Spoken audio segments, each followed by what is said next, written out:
দেখো নতুন আমার একটা রান্নার ভিডিও নিয়ে চলে এসেছি। কত বড় রুই মাছ নিয়েছি দেখো, পুরো পুকুরের টাটকা রুই মাছ। সেই মাছটা দিয়ে আজকে একটা রেসিপি বানাবো, মানকচু দিয়ে মাছ দিয়ে ঝোল। পুরো ভিডিওটা দেখতে থাকো।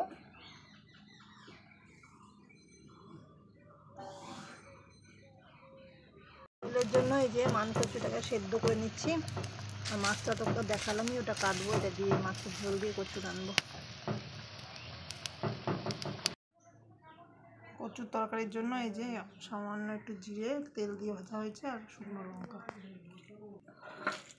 মাছগুলো দেখো লাল লাল করে ভেজে নিয়েছি, আর ভাজাটা দেখাতে পারলাম না। এই যে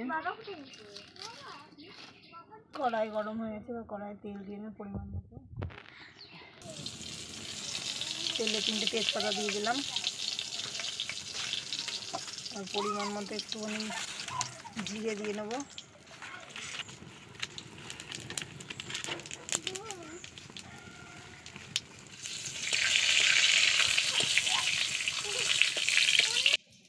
এই যে কচুগুলো সেদ্ধ করা কচু, এটাকে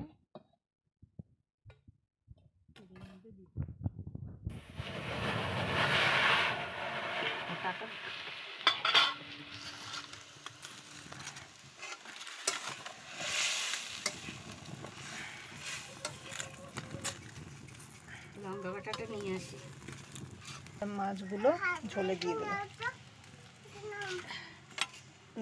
মশলাটা বাটিয়ে আনি, কিছুক্ষণের জন্য এইটা ফুটুক, তারপরে মশলাটা দিয়ে দেবো। মাছটা দেখালাম যে তেলের উপর ভেজেছিলাম, ওটাকে ভালো করে বেটে নিয়েছি, ওটা তরকারিতে দিয়ে দেবো।